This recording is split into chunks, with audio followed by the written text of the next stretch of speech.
Hello, today is April 9th, 2015. We're meeting today with Mr. Stephen Ray at his home in Firestone, Colorado. My name is Brad Hoops. I'm the interviewer for the Northern Colorado Veterans History Project. Welcome, Stephen, and thanks for sitting down today to tell your story. Thank you, Brad. Let's start out, if we could. Tell us a little bit about yourself, your date of birth, where you're born, a little bit about your family. My date of birth is 12 November 37. I was born in Visalia, California.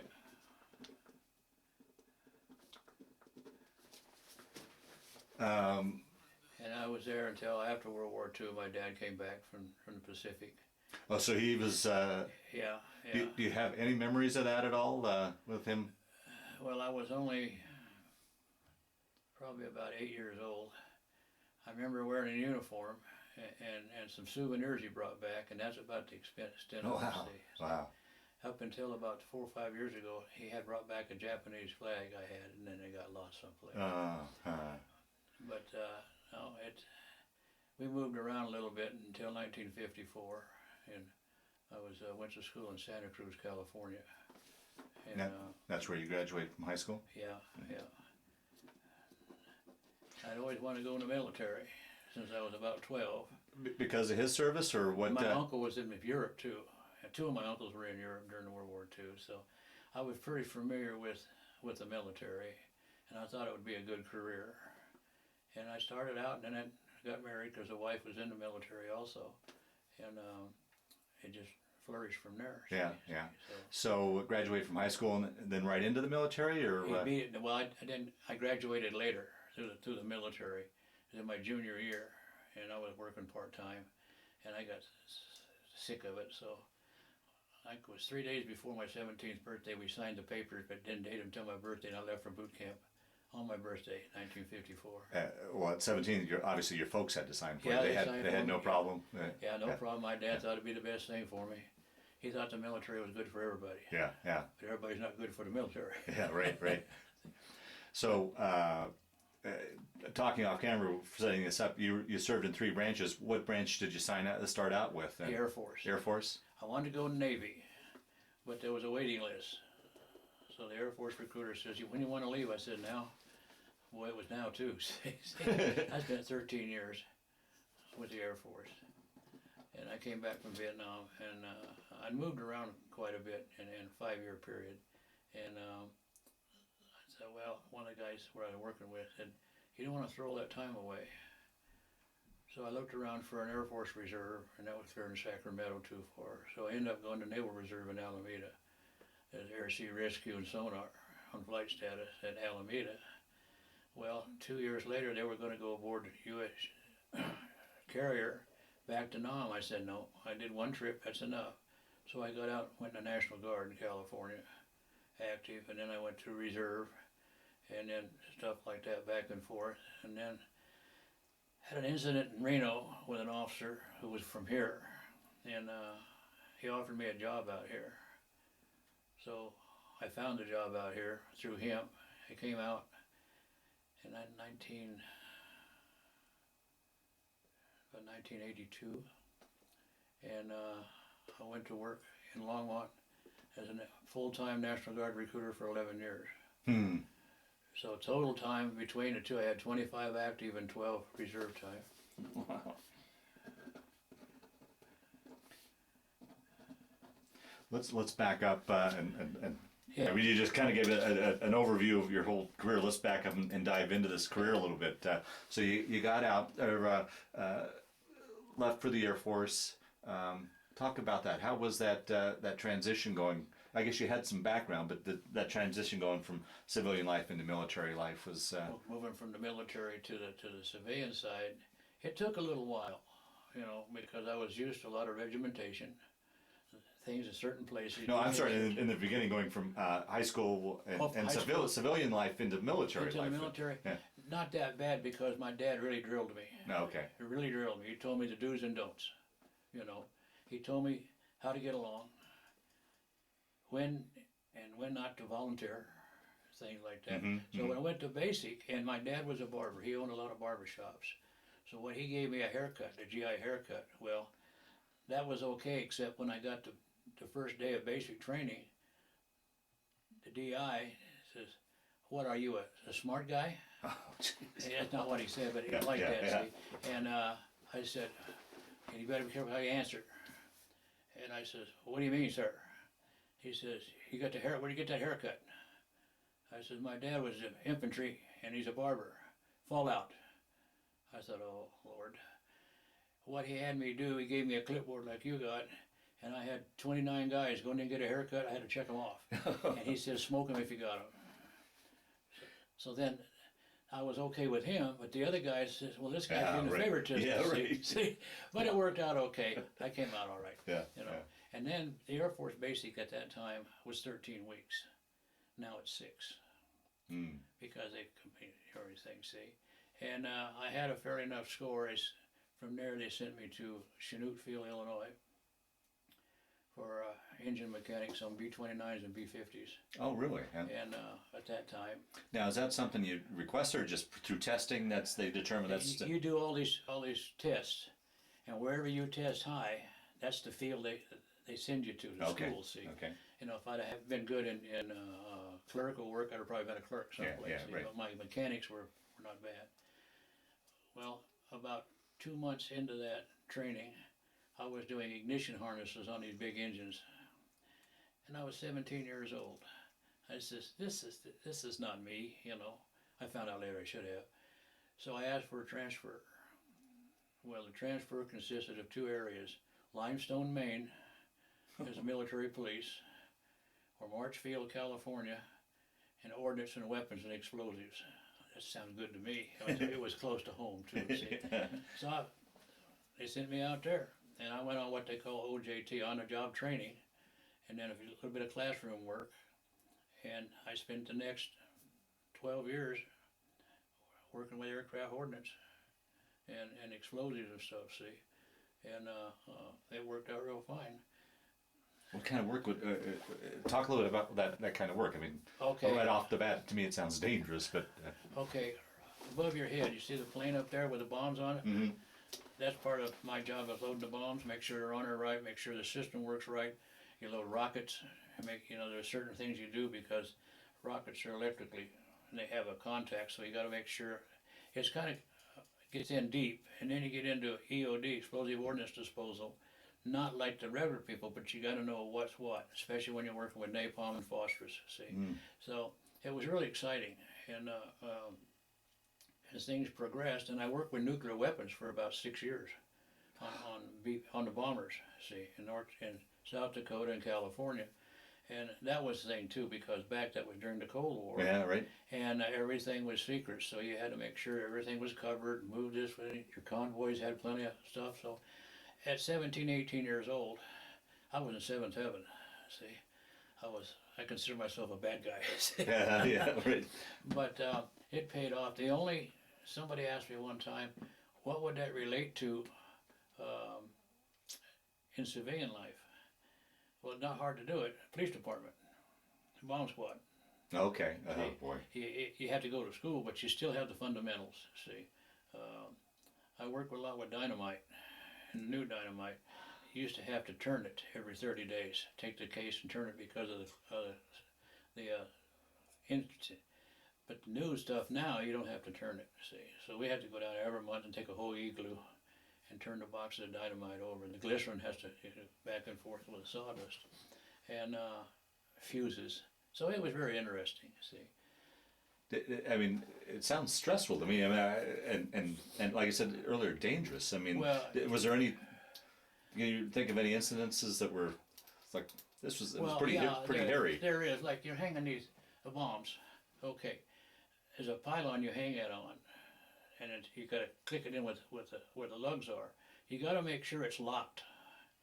So that's why when you get it, click it in, 2 of you shake that bomb real good to make sure it don't fall off.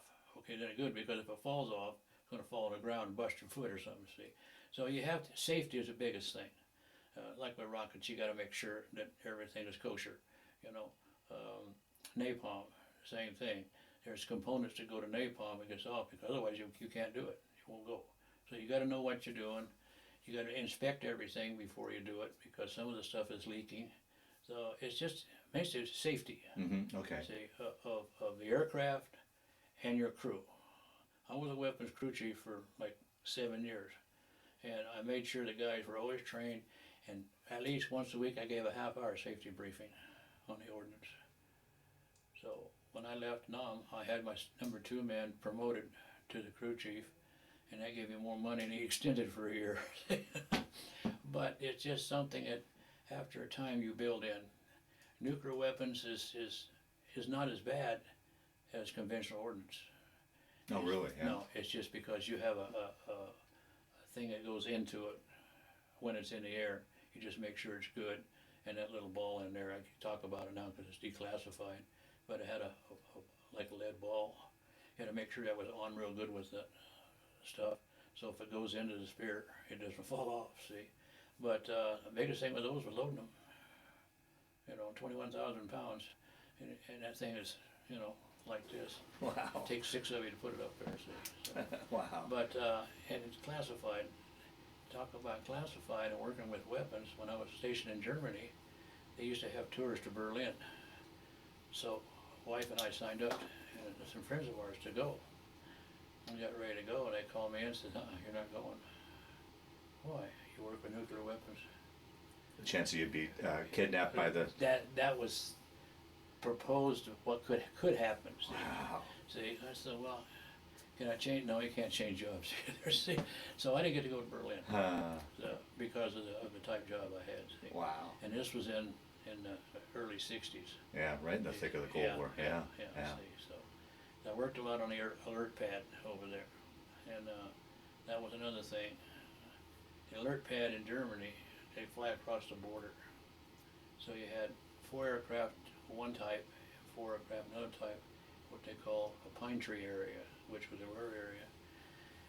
3 of you, and you had a room about like this, and then the revetment where the plane was right there. The pilot, the crew chief, and the ordnanceman. What I had to do is basically train the pilot and the crew chief on what I did on the ordnance around the aircraft. The crew chief trained me on things they have to do around the aircraft to launch it in a hurry, and the pilot had to make sure he trusted both of us, because you'd be sleeping and that klaxon go off. You got 3 minutes to get out of there and get that plane going and get him out to the end of the runway. Wow. So he's flying up, putting a helmet on at the same time, and you're pulling chocks and you're pulling power and engine start, and you get him out of there. So Wow. it takes you. We train for about 3 weeks before you go on there. So if that whistle goes off, you don't have to think, you just do it. The hard thing about it, when you go to, they had a little mess hall out there. 2 of you could go to the mess hall at one time, not all 3 of you, see. So if the crew chief and the pilot happened to go to the mess hall at 11 o'clock at night, I had to stay awake to be sure that if that thing went off, I got those chocks pulled, that ladder was, make sure it was on there, pull the thing off the P-dot tube cover. By that time, he's in the cockpit, and a lot of times the crew chief would get there first, he'd start the engine. He had 2 ladders. He'd go up one side, get everything going, start the engine. And on the other side, the pilot's coming up this side, strapping in, and then I'd just give him 2 of these and let him roll. Wow. But it was, and that was during the Cold War too, see. And some of them were carrying nuclear weapons. They taxi, but they didn't take off. Sometime with the heat-sinking missiles, they would take off and fly along the border and then come back, and then you got to start all over again, see. But on the front of the GAR-8 is a gyro. It picks up the heat. So 2 of you got to go in a pickup out to the end of the runway with them, so when they turn, you pull those off. One time we had an incident early in the morning, and they just taxied, and they went out and turned, and we pulled them off, and he put his hands up out of the cockpit. What the hell was wrong? So I grabbed a ladder out of the pickup, went up there to see it, he says, I got a missile tone. And I looked, and the gyros are going like this. So somebody called me on the radio and says, abort, abort. About 1.5 miles down the road, the German was burning leaves along the road, and it picked it up, see.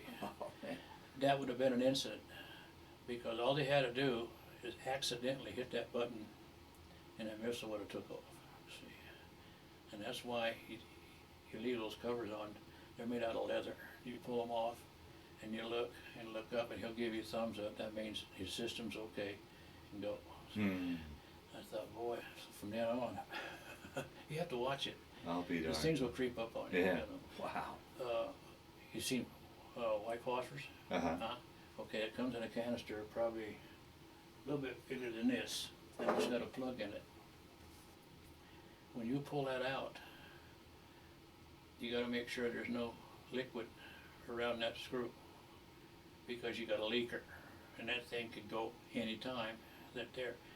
So that's why when you're loading napalm, you have a bucket of sand and a bucket of water. The reason for that, if you have, you pull that out of the can, it's leaking, you dump it right in the water, neutralizes it. If you have to, you can throw it in the sand, cover it up, and that'll neutralize it, see? And then you clear everybody out of the way, and you call it EOD. I have a leaker, and when you talk about scrambling, they'll come out and do it, see? So you've gotta look at all those things. People say, oh, that's all big, no, it is a big deal. Yeah, right, yeah. You've gotta know what you're doing, see?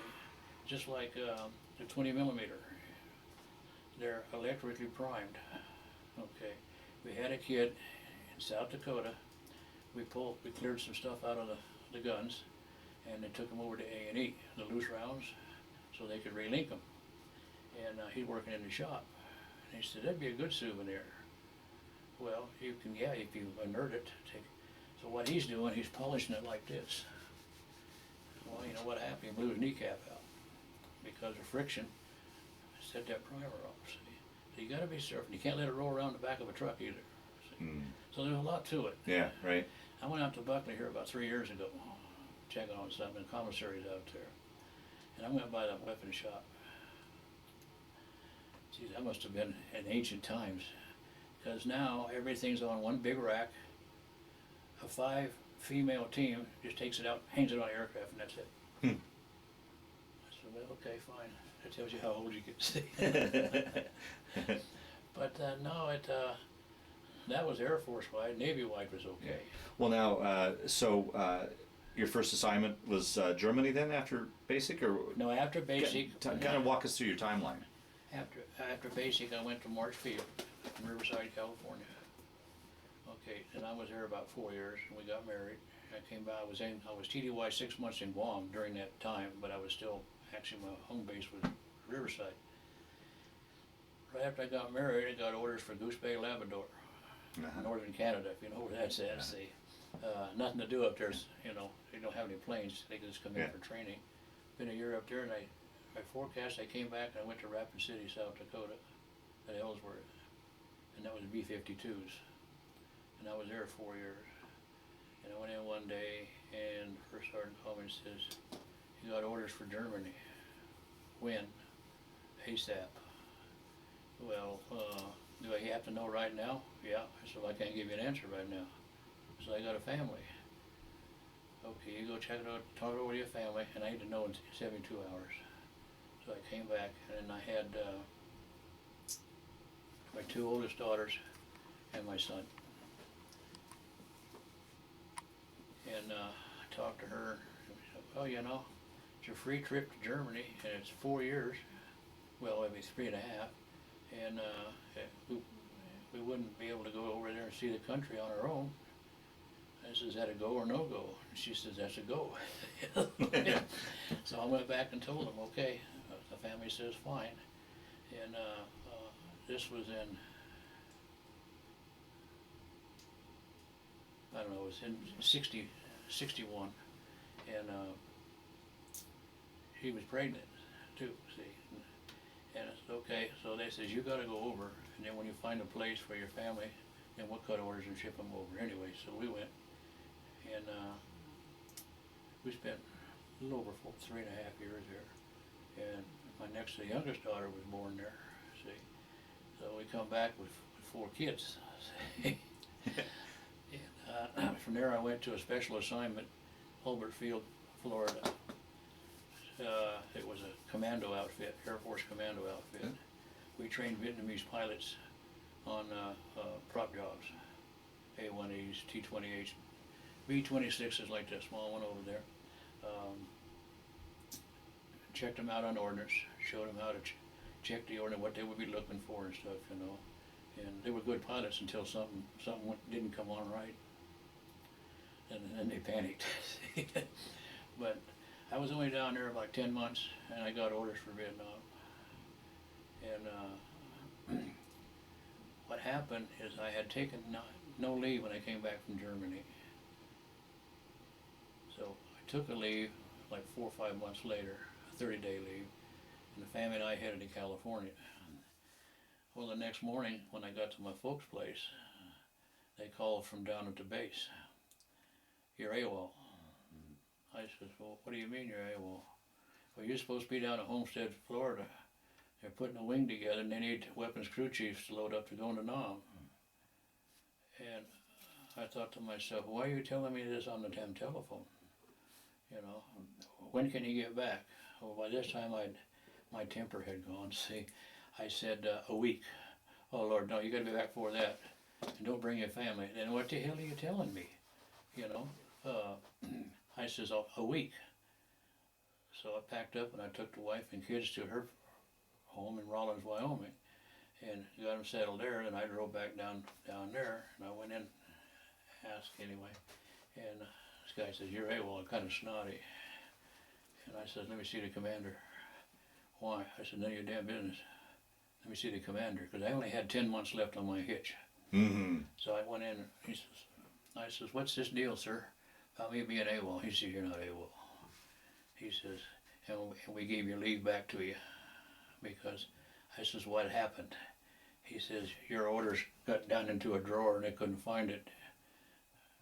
And then they finally found it, and the date was outdated. And I says, well, why am I catching all the flack? He said, you don't catch any flack. He said, one thing you got to do, you got to extend to make a year, or you got to re-enlist. With all due respect, sir, I'm not doing either one.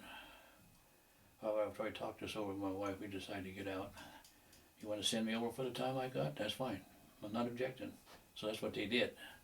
So then they offered me a double rank over there while I was there to re-enlist and stay 6 months longer. And I told the colonel, I said, sir, you could make me a lieutenant. With all due respect, you know what you can do with that lieutenant's bar? I'm out of here. And he was a pretty good guy. He laughed. He said, okay, Sarge, you go. I came back and everybody was griping me, you know, about the military. And I got to thinking, so that's how I ended up in the Naval Reserve. Talk a little bit about your time over in Vietnam. Well, it's not an 8 to 5 job.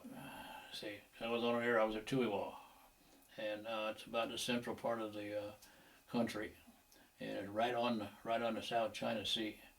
Like from here, the house across the street was the beach. Oh, really? Yeah. Yeah. And we launch and recover, but the missions would vary, you know, because depending on what you loaded, you about knew where they were going.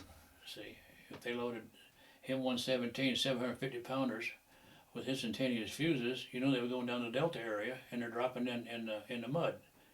It'll go up because they found out before a 25-second delay.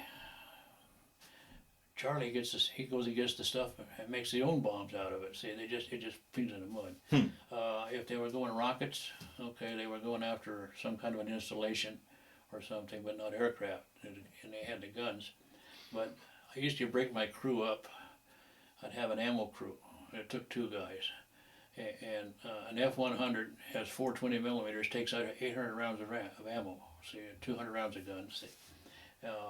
It doesn't take them long. They can load out 4 aircraft in 30 minutes. Sometimes you have to do the whole thing. That's why I had 5 guys plus myself. I had to oversee everything, make sure it was done. But I break them up into 2s when I could. A guy on ammo, 2 guys loading bombs, and the rest of them are fusing them.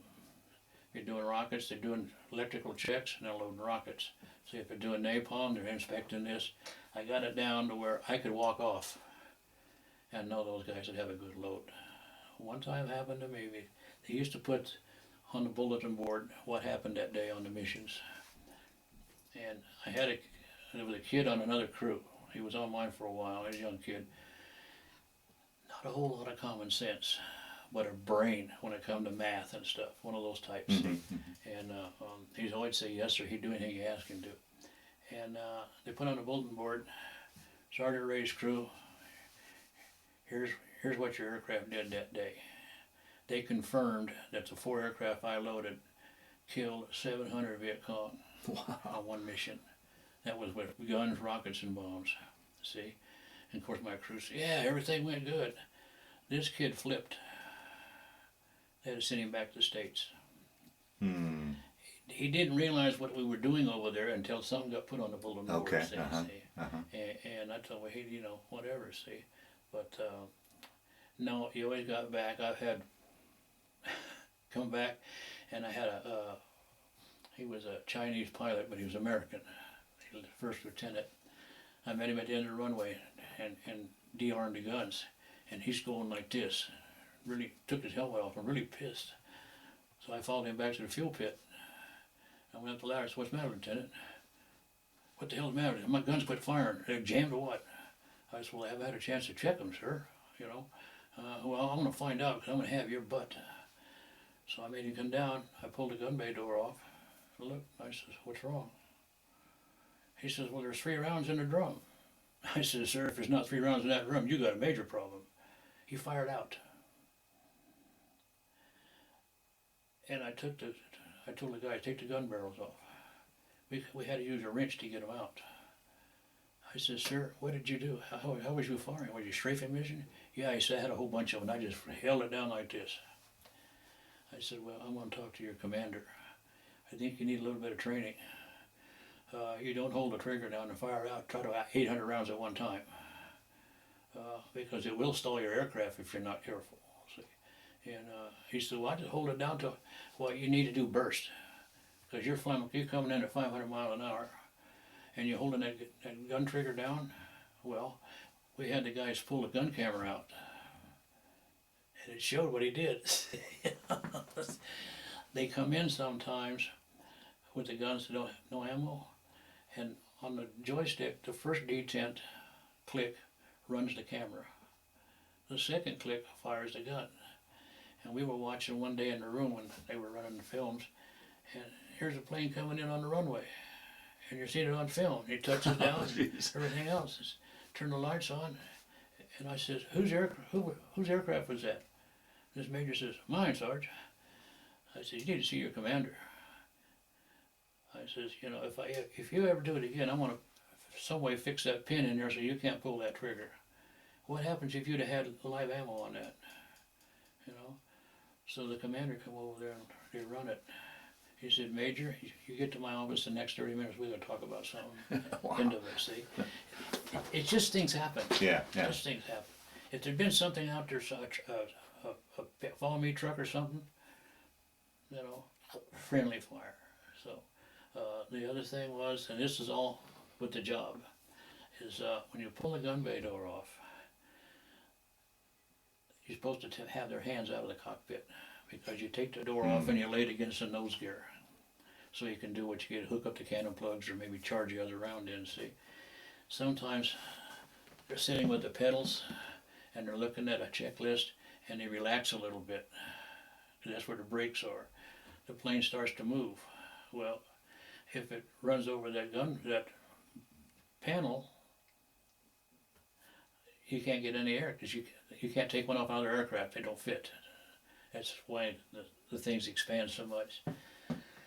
Take the screwdriver, common screwdriver, and as hard as you can, right on the side of that thing, and that sound goes right up into his headset and his helmet. You watch that old little strut, it'll bounce like this when he locks those brakes. And then when he comes back and you de-arm him, you put a ladder up there and go and he says, Nancy, you know what I did, sir? I got the word, Sarge. I said, okay, we'll pass it on. But it's understandable because you have to put pressure on the toes to hold it. And if he's doing something here, getting ready to checklist, he has a tendency to relax. Plane wants to roll. But that's I never had any duds. My crew got a couple accommodations over there, and so we had mortar fire a few times, but they weren't accurate. You know, Charlie just tries to throw they try to throw down on the fuel bladders to blow up the fuel bladders. And what made it so bad is he wasn't accurate, so he didn't know where the heck it was going to go. So if somebody said mortar, you just get down to revetment and hope it don't come your way. So, but as far as the Air Force, in most places was probably the best duty over there. You know, we had those poor Marines come out of the jungles and stuff, you know, and they're hungry and everything else. And some of the civilians over there give them a bad time. Hey, leave them alone.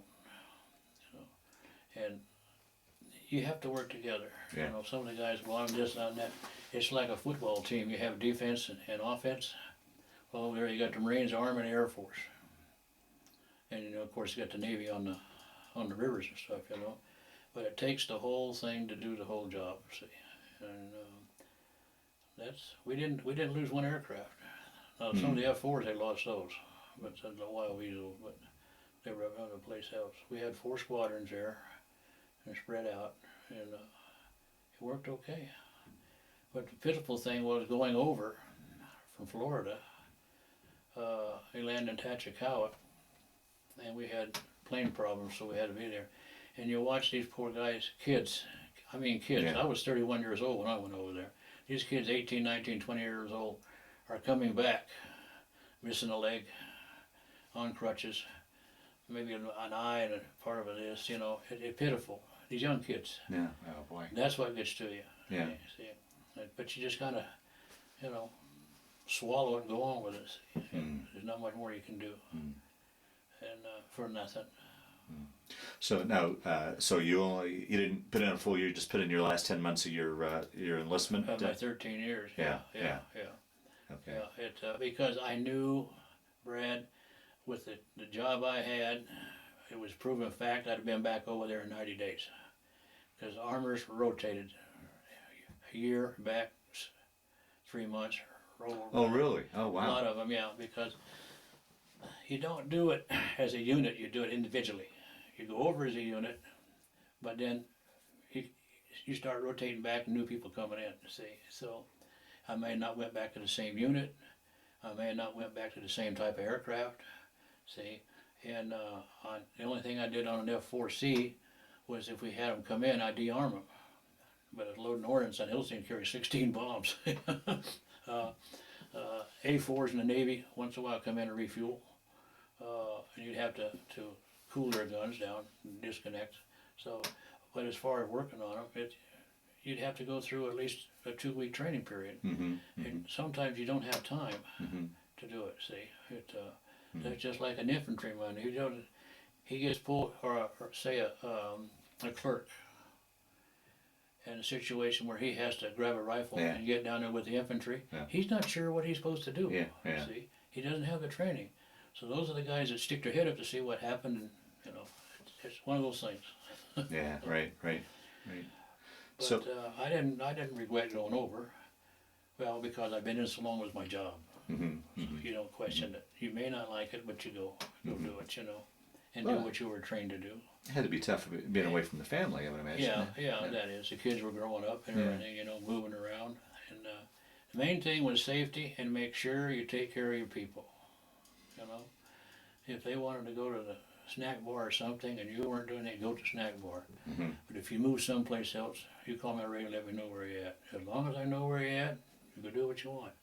And you don't drink until you're completely off duty. And they go to the club and stuff. See, they'd sit in the huts and play cards and drink Crown Royal. And that's okay. I had one kid that drank pretty good, but he never failed on duty. And I told him, I said, you know, if I start seeing you, you're out.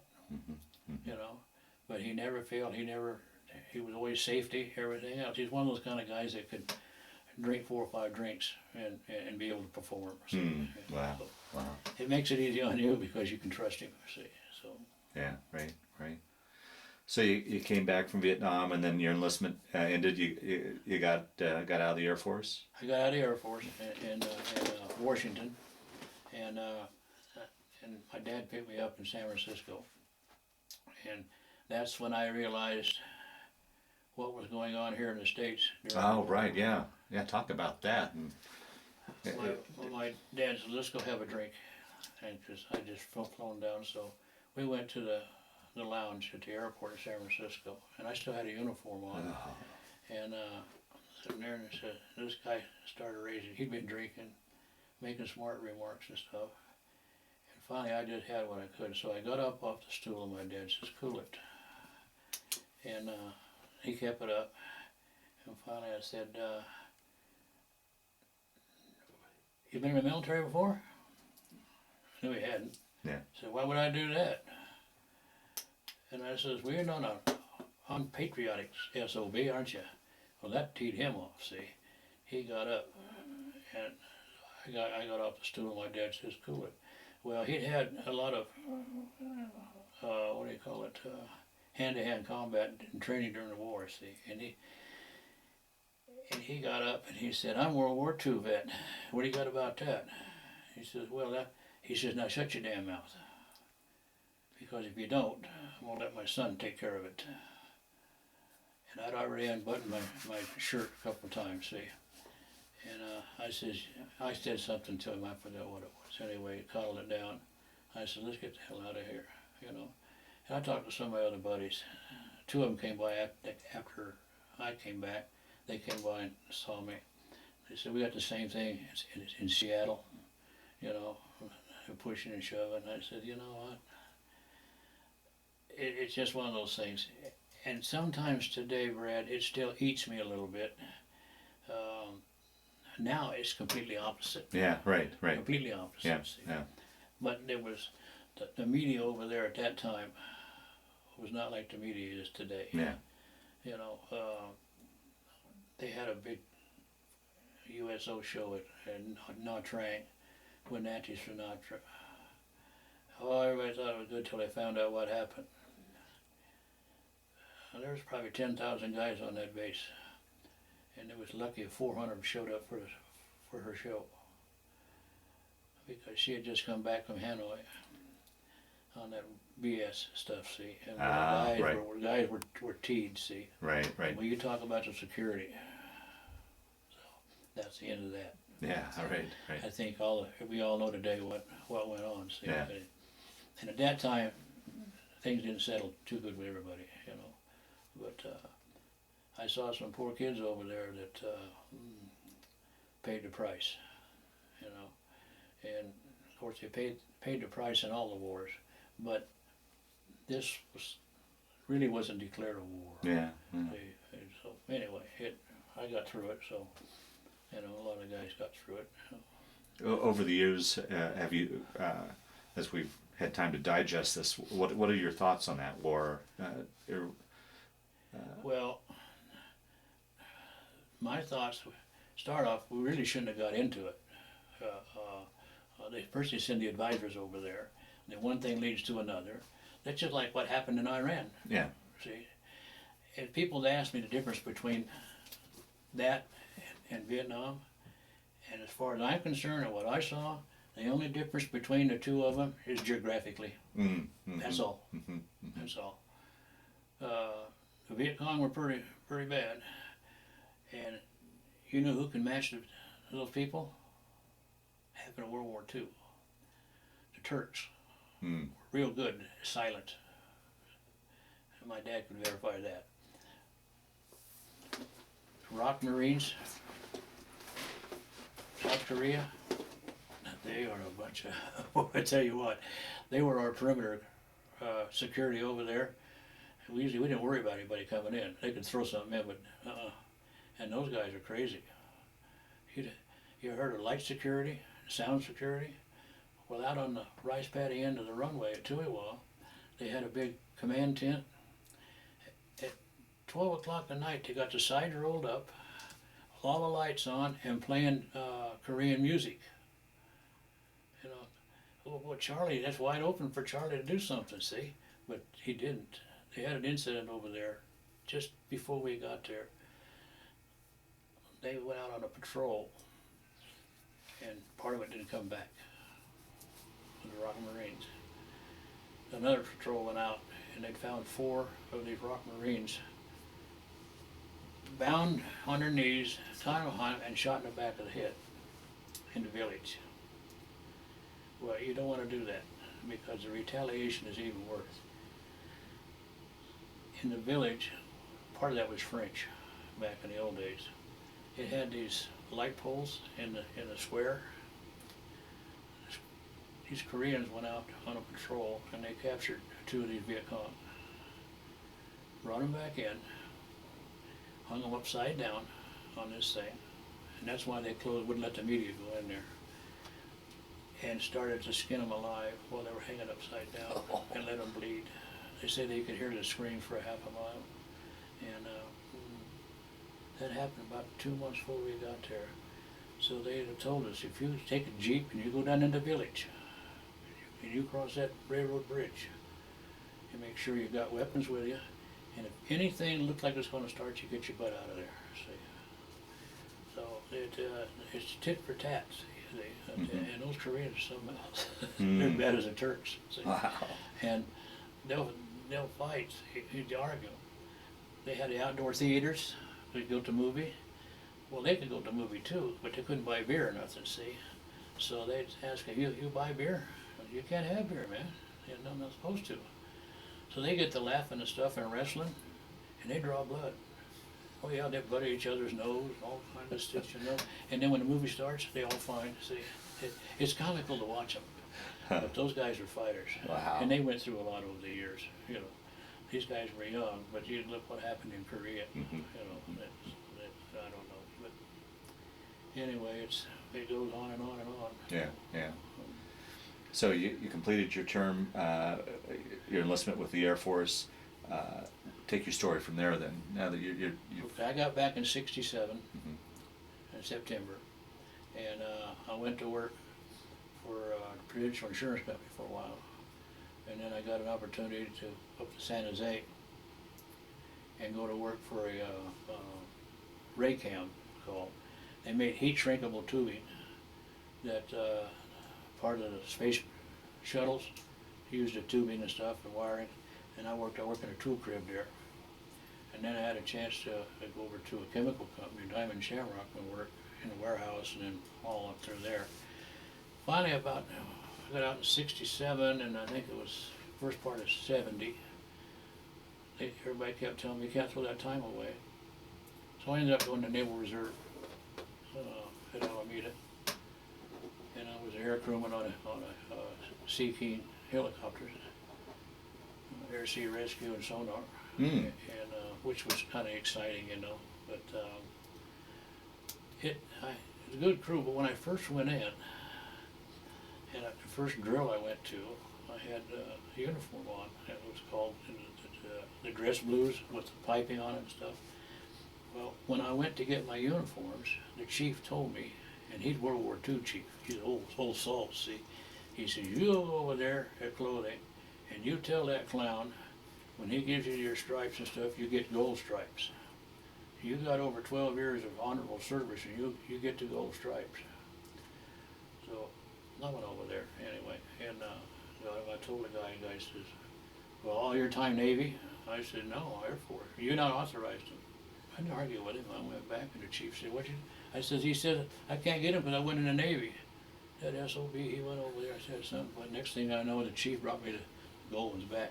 He said, you have them on for the next drill. So the next drill I went upstairs for a briefing, and all these Navy guys, and I walk in, brand new guy, with all the ribbons on from the Air Force and stuff, from Vietnam, and gold stripes. I felt the ice on my shoulders. And they weren't very friendly. And then a couple of months later, they kind of broke down, you know. And I says, you know, I just switched. So anyway, we got along pretty good.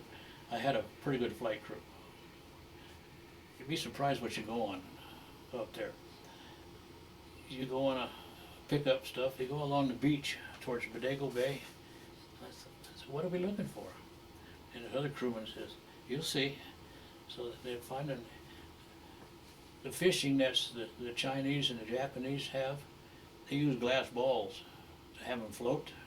Well, they'd float across over a period of time on the beach between San Francisco and Bodego Bay. Well, they get a lot of money for those down in Berkeley, you see. So they fly along and drop the guys down, pick them up. And I'm down there I go down, I pick them all up, I look, and I'm on the beach all by myself, the chopper's gone. Pretty soon it comes back, pick it up, going back. I said, what are you gonna do with these? Well, they're gonna take them down to Oakland and stuff and sell them, see. I said, okay, but you got paid for a mission. Ready to fly up someplace else, up around Stockton or Sacramento, just boring holes in the sky. Well, that's an extra $200 a month. Then I got a call one time and I says, the unit's forming up to go aboard the USS Intrepid, headed to South China Sea. I said, I'll stand on the dock and wave at you, because I'm not going back over. Yeah, right. And so I said, well, I gotta do something. So before I asked for a transfer, I checked the unit out in San Jose. And the S3 Air needed a sergeant to assist him, see. And I said, okay. He says, yeah, come on down. So I got a discharge out of the Naval Reserve and went to the California National Guard. And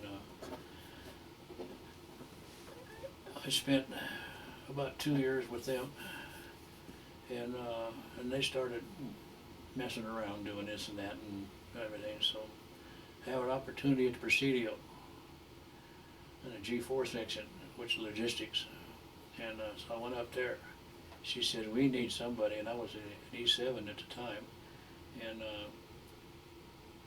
yeah, okay, fine.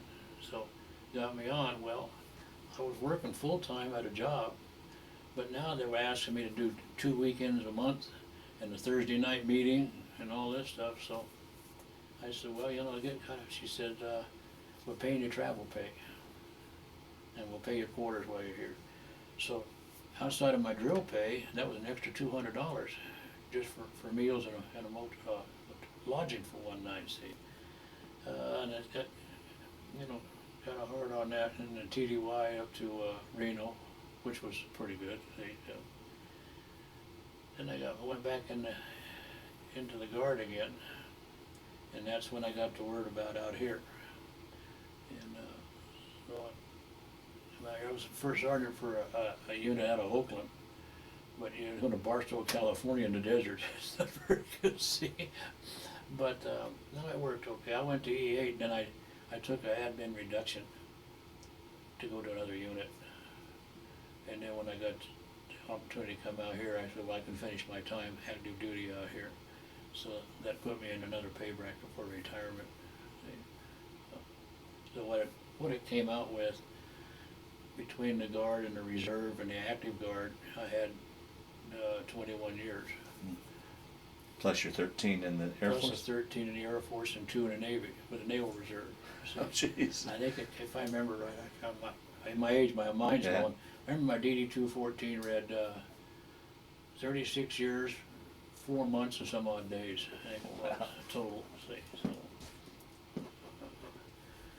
So you came out here with the Guard or the Reserves? With the Guard. With the Guard as a recruiter? Yeah. Well, no. What happened is my brother-in-law was in the active Guard in Cheyenne or in Laramie, and he had a job there, full time, as a trainer. So I flew out here, put in for that, and flew back. Well, today the job position closed. Some guy here put in for it, and they gave it to him, and I'd already come out here.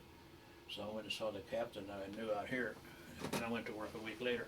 11 years active duty, right in Longmont, see. And I got recruiter of the year 1 year.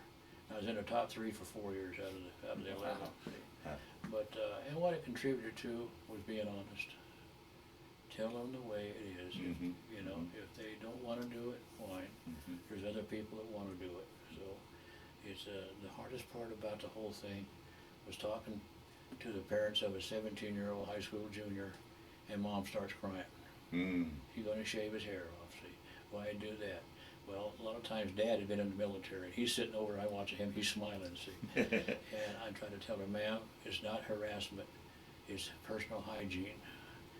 They're training, they're sweaty, they don't have time to do blow a hair dryer and stuff, so they cut it down. It's their own personal hygiene. They go in and take a 2-minute shower, change clothes, and go back to duty again. And she kept it up. So I had a 12-minute film. So I asked them if they had it, and I put the disc in, and they played it. showed parts of basic training. Well, she signed that paper with no problems. Huh. But honesty. Yeah. I had a lot of them come back. It wasn't as hard as you said it was going to be. That was the key. Get it in their mind it's going to be a butt buster, and it's not. It's just some of them not used to regimentation, but they learn, you know. So, but I finally got it to where my age was catching up with me, and I had a lot of time in. So the regulation says, "Hey, I think it's time you retire." I retired in 1992. I was with the Colorado Guard, but I was active duty. See, the only big thing between being active duty with a Guard unit and the regular Army is one's what they call Title 10, which means you can be shipped anywhere in the world. Mm. We went to Title 32. That means you could be pulled out any part of the state, but if another state was a little short, they could transfer you for 3 or 4 months because you're still under the bureau. See, so but it never happened. But that way, the pay was all the benefits were the same. You know, and point wise, you know, I asked some guys that I had a sergeant major, how many points you get when you retire? He said, 9,000. Oh, you kid. Why? Well, with all my time, active duty time and all that stuff, I had 14,000 points. And once you get over 9,500, they don't count anyway, see, so, but, no, I'd always I've been wearing a uniform since I was 17 years old. Mm. So I get out of the military, and I had a lot of fun. We had, the kids traveled all over Germany and everything, and they were kind of glad to see me get out, and they got tired of changing schools and packing up and moving. Sure. See? Yeah. Yeah. And my oldest daughter still reminisces a lot because she's got a film I took, a 8mm film. We went to Holland in 1994, and the 2 girls were wearing lederhosen and stuff like the Germans. And I had another picture. We went to a park in Eindhoven, Holland, and they were trying to feed the goose, and the goose was chasing them. So they reminisce a lot on that, you know. Uh-huh. But, no, they always say, yeah, we were a military family, but we always got along, got to move around a little bit, see. So Mm-hmm. I just finally got to where, well, the age catches up with you in the military, and you get over so many years, they politely are suggesting, you know, it's time for retirement, time for retirement. You didn't tell me twice. Here we go, see. So, yeah, I retired right here in 92. But it was a great. You look back on it, was a good career. Oh, yeah. Yeah. It's like anything else, Brad. It has ups and downs. Yeah. Sure. You know, one duty station is different than another one. Some are good, some are not so good. Yeah, You know, yeah. and some are outstanding. See, I didn't when I was in Germany. I had two TDYs, and that means temporary duties, Mm-hmm. of 3 months at a time to Libya for gunnery. Oh, really? Yeah. Wow. Yeah. We all rotated crews. See, I take a crew down, and I go replace a crew, and that wasn't bad, but there's nothing to do down there. It's all desert. What we would do, the whole fun, is we'd load the aircraft and launch them. We knew they'd fly for 3 hours, so we'd walk like across the street to the beach, and take a swim or lay on the beach, and they come back and start peeling off. So we just in bathing suits, we'd jump in the truck and go out to the runway, see, the arm, because it was pretty lax. Yeah. They were just, we were down there to support them. The pilots were down there to qualify gunnery with bombing and all that stuff, see, so it worked okay, but the fun part was going to Norway. We have exchange for 2 weeks, but boy, I tell you what, that camera running, you plugged up and you come back, there's all the cheeses they have, and all that stuff you eat, boy. But it was fun, and they always want to exchange. They want one of your hats, and they'll give you one of their hats. See, same with the Canadians. They wear those berets. So I'll give you a break if you give me one of those ball caps. But that was a fun part of it. See,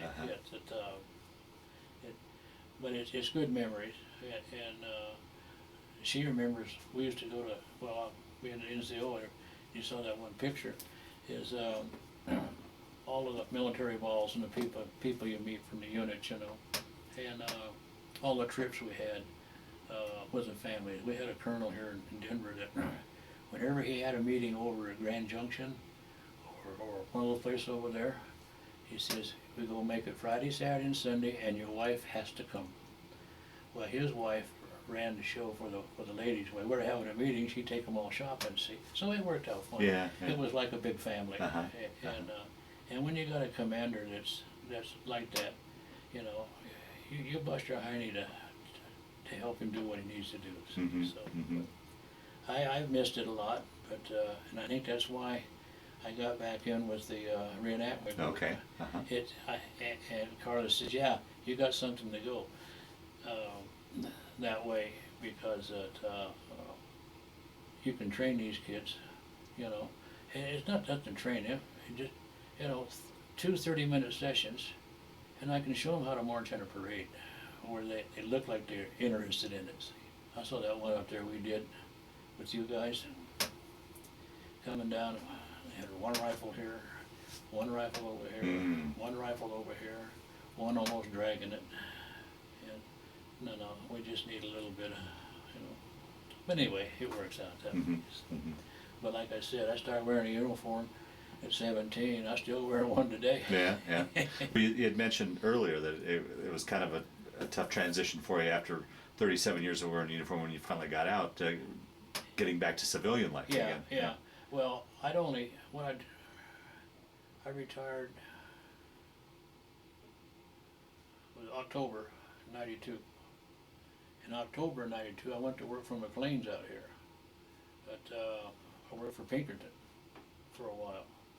Then I got a call from a buddy of mine over in Boulder at the, you know where NIST is at over there?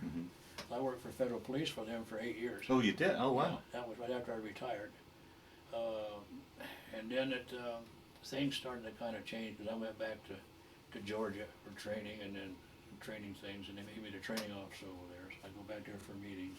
I thought, this is like the damn military. I had 2 friends with the sheriff's office.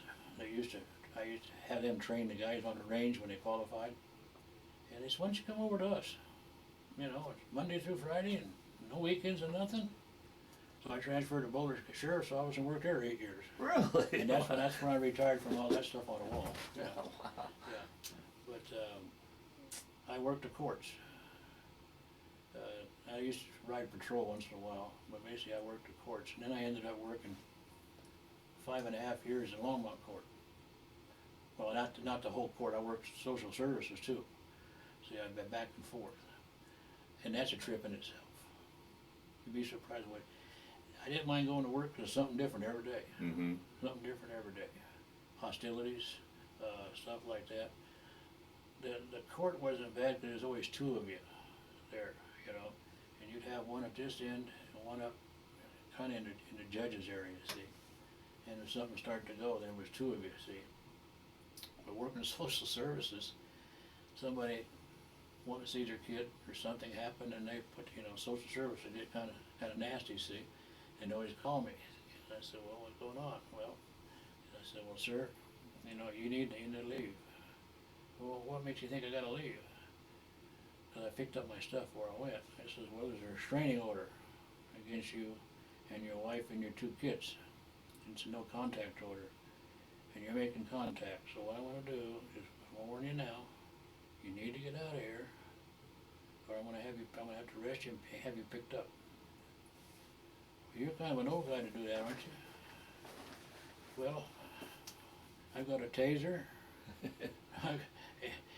and I got pepper spray. Now, what gun do you want? I also got a 9mm. I'm going to use it. I'll either go back down. But sometimes, you know, I got to think they pushing just a little bit. So if it got, I had a signal with one of the girls at the desk. If I hold up 5 fingers like this behind my ear, you call Longmont PD, I need backup. It worked out pretty good. I had to do it a couple of times. Oh, Officers, boy. they knew me. They'd come over and say, "Okay, old man, what you got going on now?" And they take care of it. See.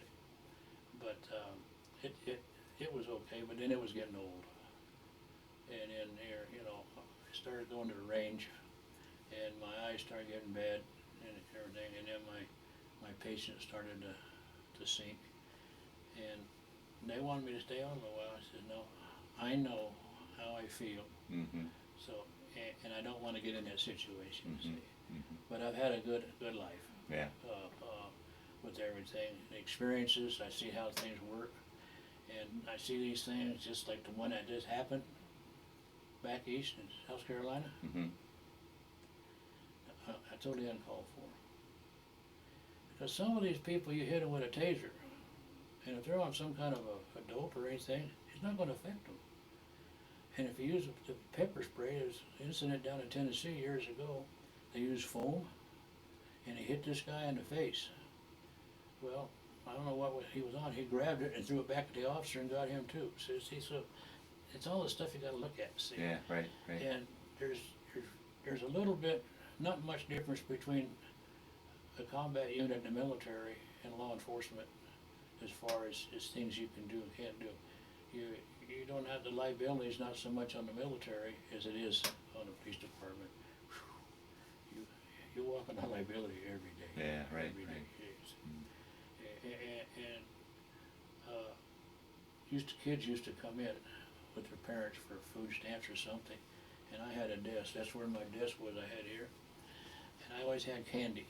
So, and they'd come over, and one of the mothers would say, "Well, that's Officer Ray. You know him before?" You get the kids to recognize it. I try to teach them. If you ever get a problem, you go see a police officer. Mm-hmm. He's always there to help you. See.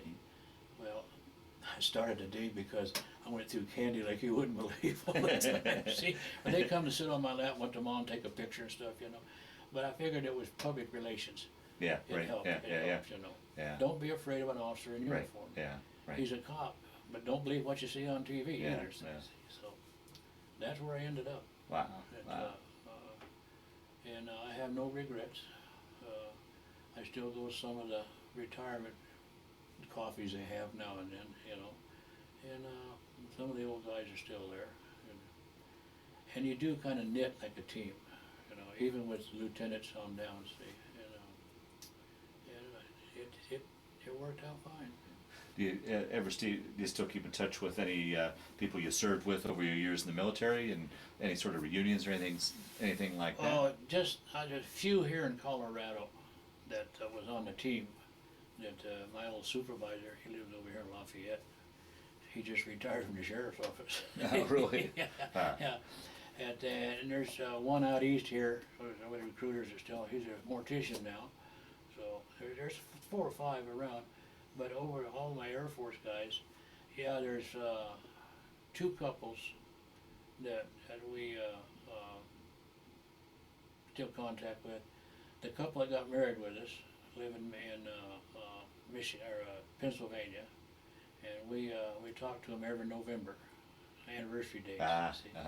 And the other couple was stationed with us in South Dakota, and him and I went to Europe at the same time. We drove to New York, and he went to London, to England, and I went to Germany.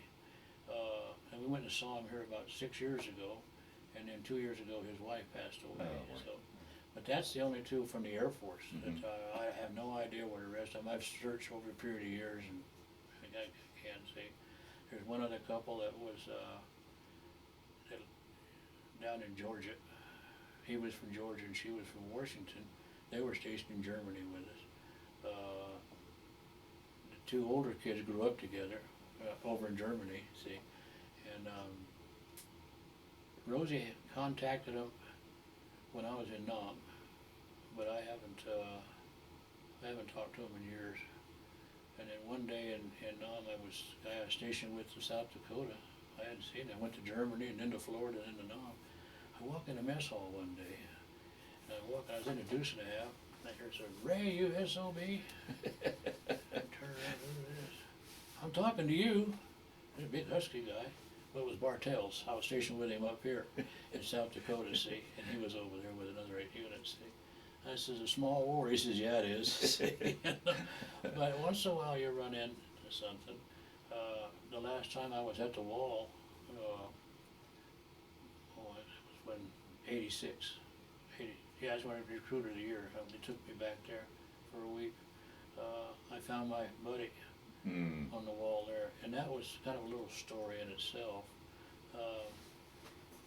If you ever heard of the AC-47s, the gunships, like the C-47s, well, we were flying on those, and he was at Nha Trang and I was at Tuiwal, but we used to swap because what mission they had, and they'd called me a couple of days before and said we needed a second gunner on this mission, and I said, okay, the Army will bring you up on a Huey, and then, because it was a little north or south of us.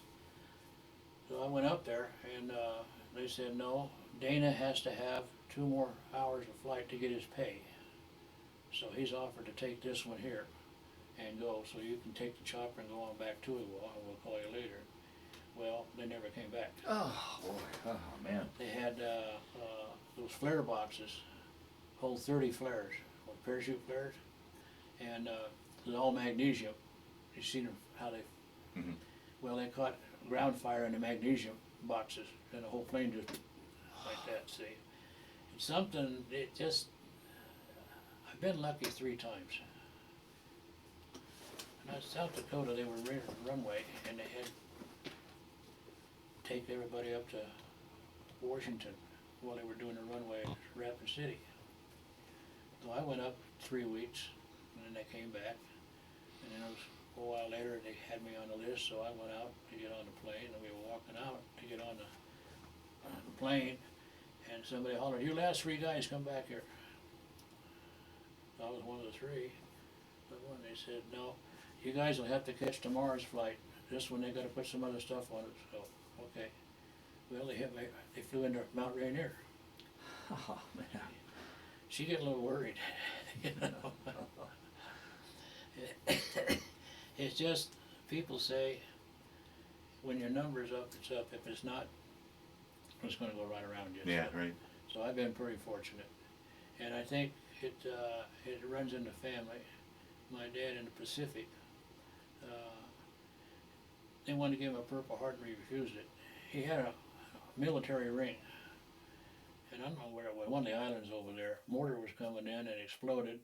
And a piece of shrapnel come by and cut that ring off and scratched his finger. Wow, See, you know, a freaky thing. And the day he died, he still had that little scar right there. It just barely broke in, but cut that ring right off, see. A little bit more to taking all the fingers, half the hand Yeah, off, see. yeah. So, it, I don't know, I think sometimes I walked on thin water and got away with it, see. But no, my life has been good.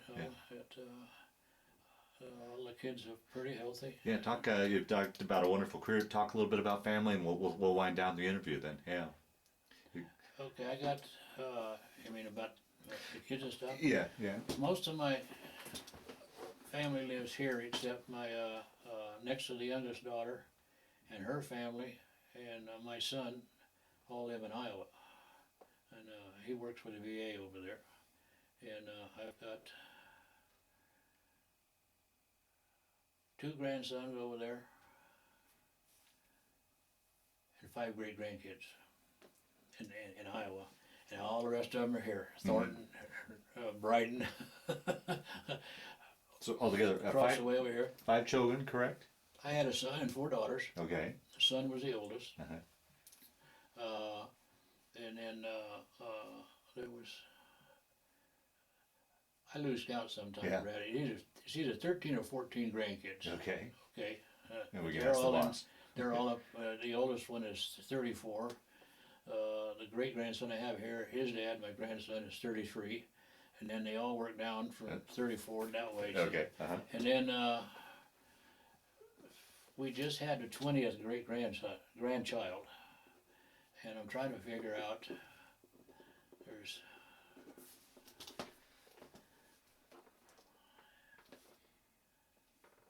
I think there's 11 grandsons, great-grandsons, and the rest are granddaughters, see. Whenever have to get up and say anything at the senior center for like our anniversary, they want me to get up and say something, or birthday. They always, how many great grandkids you got? Well, Rosie makes out a roster alphabetically, and I start reading it down. I can't remember all those. Yeah, kids sure. now. Oh, you bet. Yeah. And there's 3 of them that don't know me too well, and I don't know them because I don't see them very often. Yeah, right, see? right, right.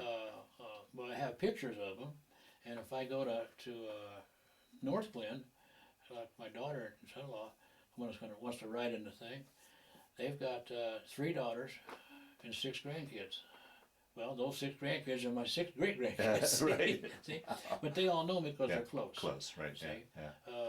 The oldest daughter lives right over here on the other side. And I've got a grandson there, I think he's 17. And my granddaughter there, she just turned 24.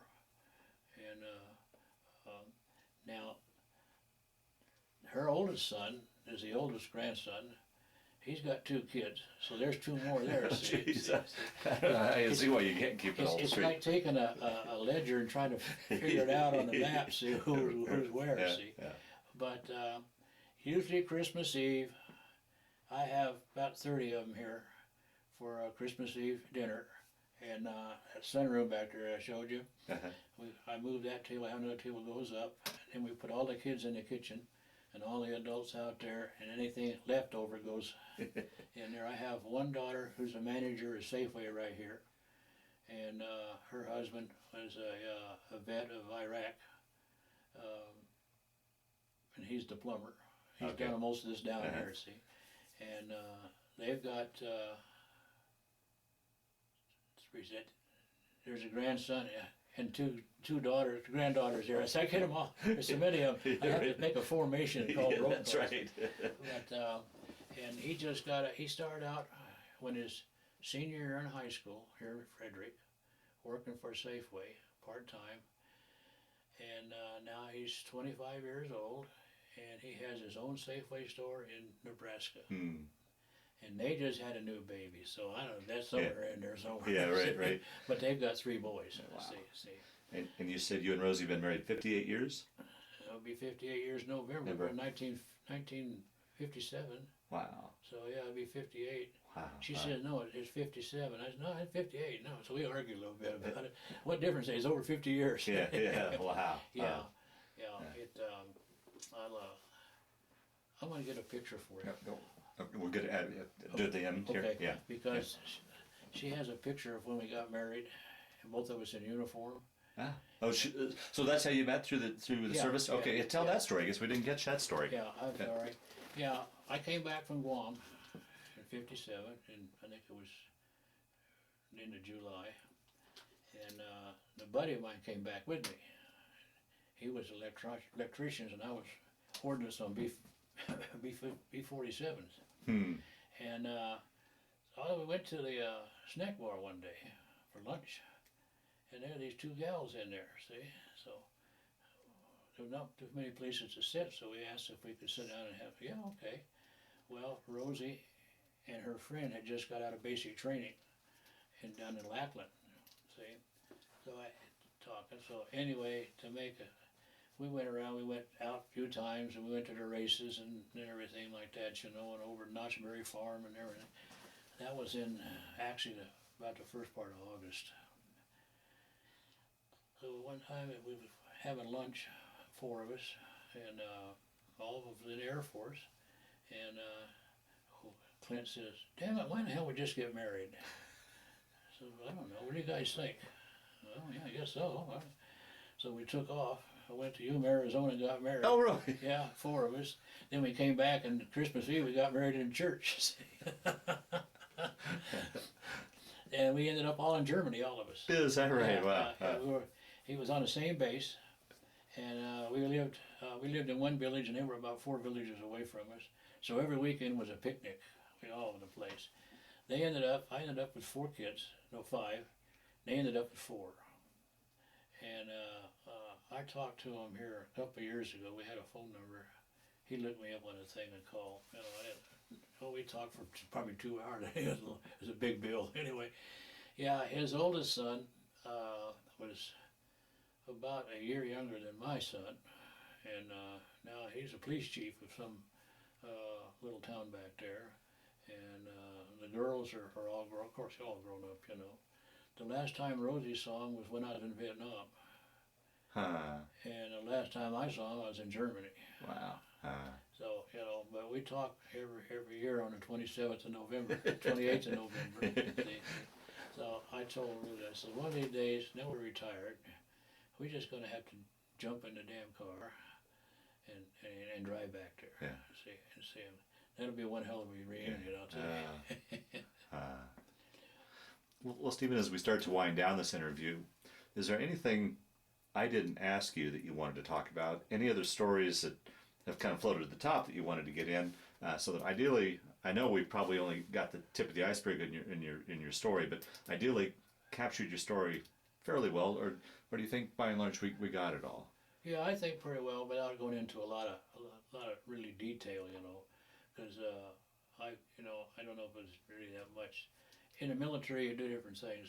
I played a lot of ball when I was in the military. Did you? Huh? Yeah, I played a lot of fast pitch softball, slow pitch softball.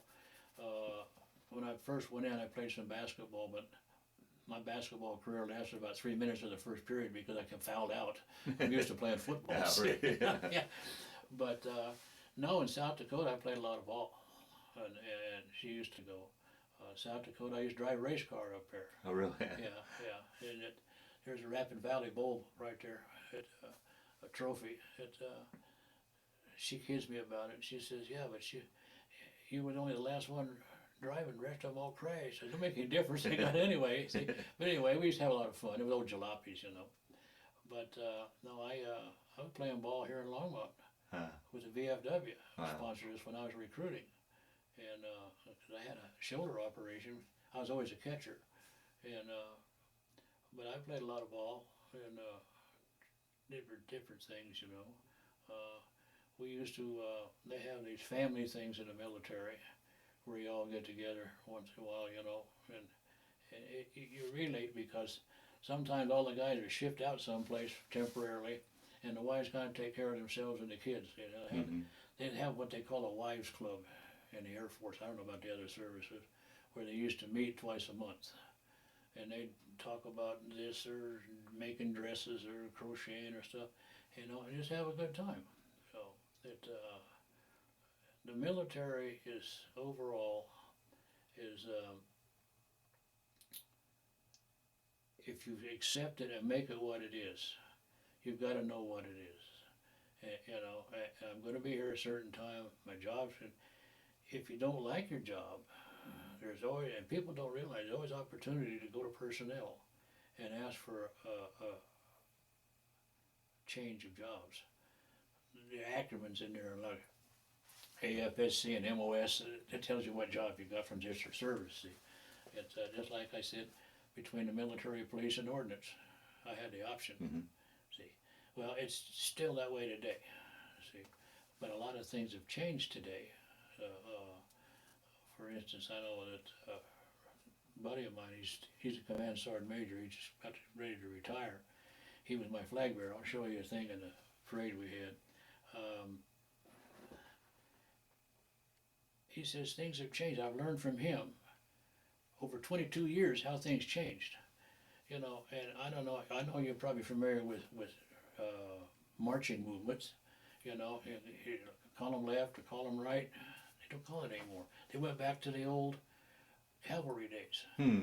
Wheel left, wheel right. I said, what the heck is this? He said, that's the new way. They went back, you know. You don't say color guard, march, unit, march. Okay, fine. The acronyms changed. The movements are the same. Yeah, right. Yeah. But no, I don't. I think we've covered about everything that I think you need. Good.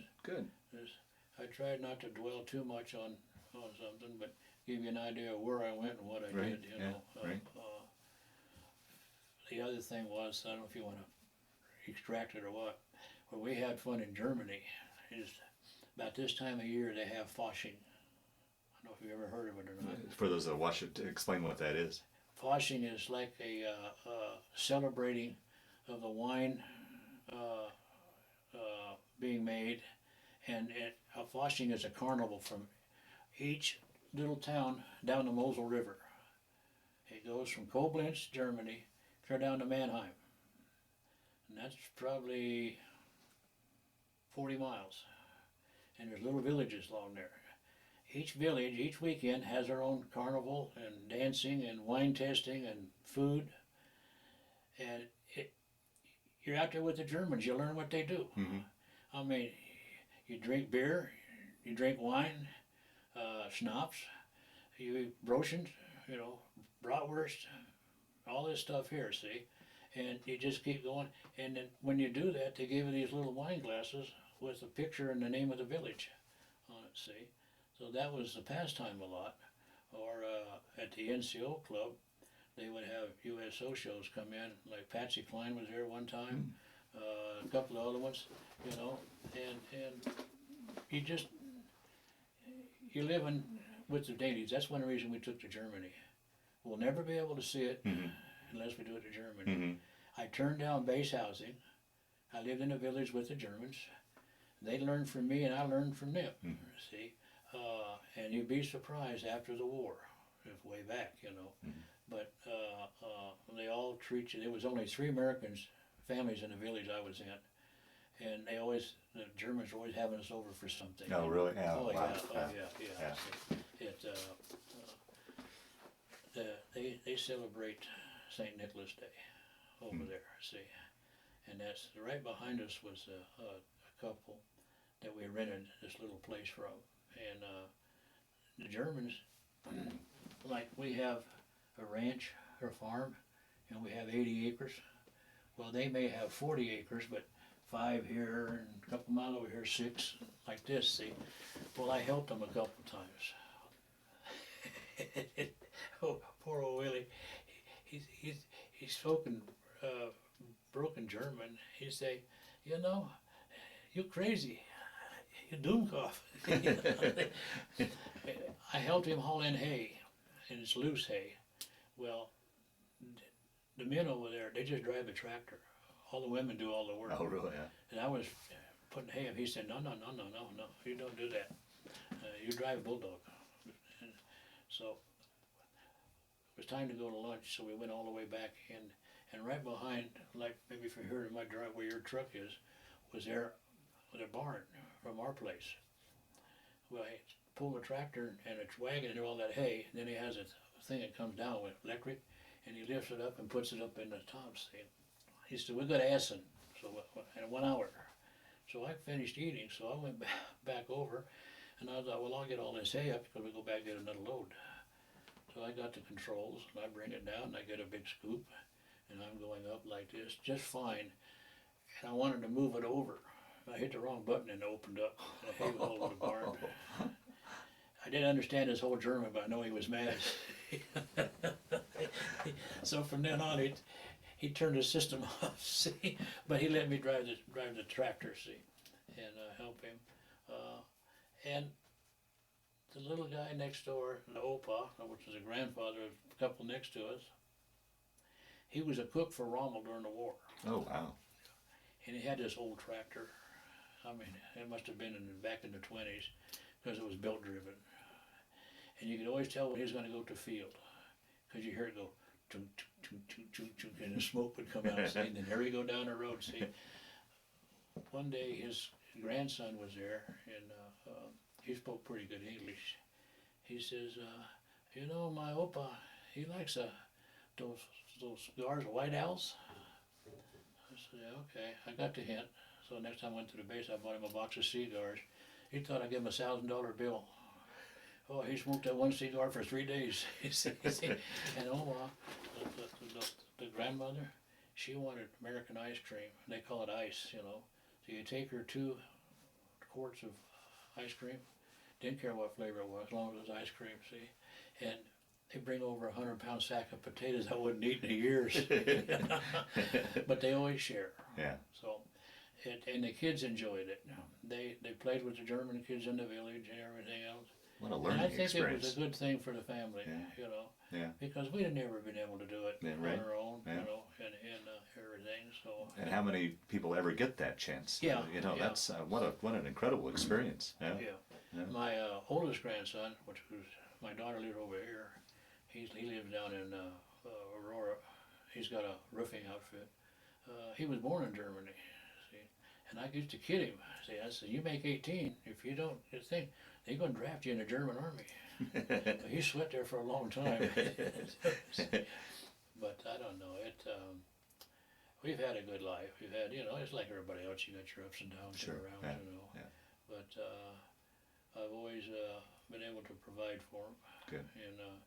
And we both worked for a long time. I worked for Diamond Shamrock Chemical Company for 15 years, and she worked for a microfilm outfit for 16 years.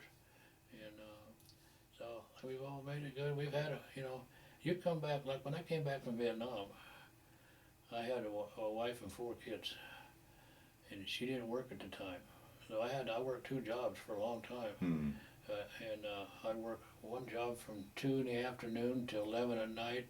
I'd drive 25 miles and work from midnight till 10 in the morning, and just to make ends meet. Wow. And things were cheaper then than they are now. Yeah. So, Wow. so, and you get a kid nowadays, you work 2, you're kidding me. I tell my grandsons, I says, you know, sometimes you gotta bust your butt. Yeah. And you gotta, when you make a commitment, you're gonna raise a family, you gotta support it. Yeah. Yeah. See? Yeah. And so it works out okay, but I have, between the military and the 2 law enforcements, I've learned a lot, and I've had a lot of fun, and I've had some downtime. So, Yeah. you know, so we sit down and we go to coffee on Friday mornings, Yeah. all the GIs. Yeah. They say, what do you guys talk about? We just lie to each other, that's all. You know, but we got some World War II vets there. I built him a ship. Yeah. It was a destroyer, I mean a big one. It took me 3 months down here, and I gave it to him about 3 years ago. Charlie Kaufman. No, it was a big destroyer ship. And he looked at it, and he just looked at it, and a tear rolled down his eyes. He wiped his eyes, got a cup of coffee, and he had a crown on, and he explained every part of that ship where he was on during the Pacific. Wow. I just did a PBY for a guy that was in the Azores, and we put it in a glass case. And another guy took paper mache and made like the ocean. We set in there, and then that little boat down there, I had a raft with some little guys. I put the raft next to the plane, and there's a guy in the side of it, little man. Then I had a little pilot in there. He's rescuing the pilot, and we put a nameplate on it, gave it to him, and he did the same thing. Is that camera running? Okay, I'll see. You ought to heard what he said when he first saw it. And then we had about 60 people there come in to see. Oh, wow. And, Nice. Jack didn't know what to say with it. See, but I do that down here too. Yeah. Because now I don't, you know, I'm almost 78, and I still exercise a little bit, but with the new hip and stuff, I have to take it easy. So I just come down here and do things. A lot of these things go to the museum. Somebody says, well, I do it. I used to be on that plane, so I find out, I build it for him and donate it to him. American Legion in town, I belonged to them for 15 years because I had a trailer up at the lake. And I built a guy who had a trailer next to me. He was a B-25 pilot in the war. Oh, wow. So I got his wife to get me a picture of his plane, and I built it with all the same thing he had on his. He did the same thing. He told everybody how fast that thing would take off and all that stuff. Well, there's another little guy there, and he comes over and he says, "Oh, that's a nice model." He says, "I flew a Corsair during the war." What happened then? Yeah, right. A week later, I was building a Corsair. But I like to see the expression on their face. Oh, yeah. It brings something back, you know. Yeah. And it's not that bad. None of the guys made this for me here, and my desk is getting kind of, it's about 2 years old, but it's just like anything else in a shop. It takes you a while to get going, and you get, you know, the stuff I've got here, just this here, probably, I don't know, $400, Yeah. maybe. Yeah. But, there's about 60 brushes there. And he's like an artist. I got some that's got just two hairs, and some is angled, Huh. but, Well, very good, Stephen. I appreciate you sitting down today to tell your story, but more importantly, I want to thank you for your service to our thank country. you. Now,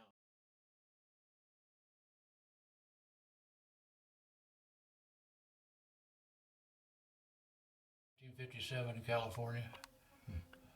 Just a kid. Yeah. At March Air Force Base, Riverside, California, in 1957. This is the 443rd Civil Affairs Company in South Oakland, California, 1974, I think it was.